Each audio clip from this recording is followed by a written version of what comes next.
Now, there really isn't anything radically wrong with being sick or with dying. Who said you're supposed to survive? Who gave you the idea that it's a gas to go on and on and on? And we can't say that it's a good thing for everything to go on living from the very simple demonstration that if we enable everybody to go on living, we overcrowd ourselves.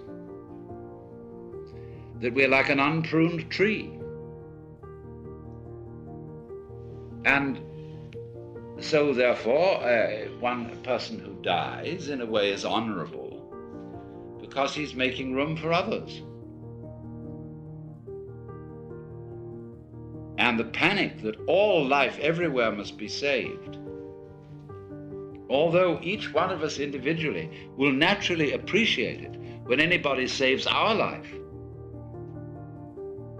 if we apply that case, you see, all around, we can see that it's not workable. We can also look further into it and see that if our death could be indefinitely postponed, we would not actually go on postponing it indefinitely. Because after a certain point, we would realize that that isn't the way in which we wanted to survive. Why else would we have children?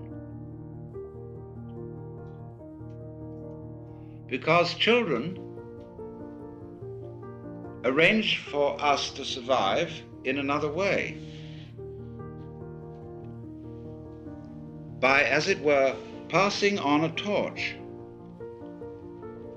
so that you don't have to carry it all the time. There comes a point where you can give it up and say, now you work. It's a far more amusing arrangement for nature to continue the process of life through different individuals than it is always with the same individual. Because as each new individual approaches life, life is renewed.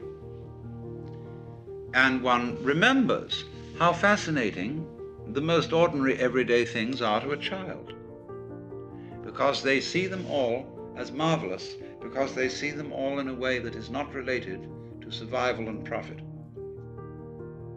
And when we get to thinking of everything in terms of survival and profit value, as we do, then the shapes of scratches on the floor cease to have magic.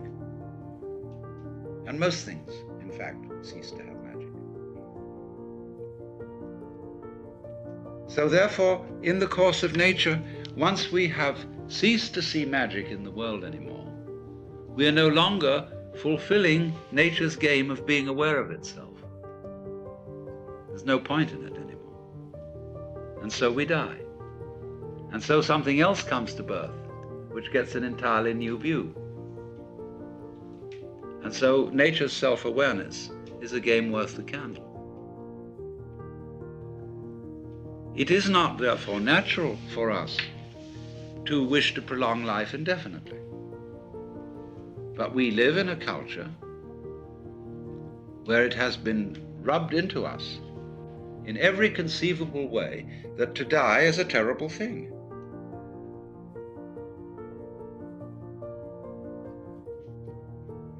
And that is a tremendous disease from which our culture in particular suffers.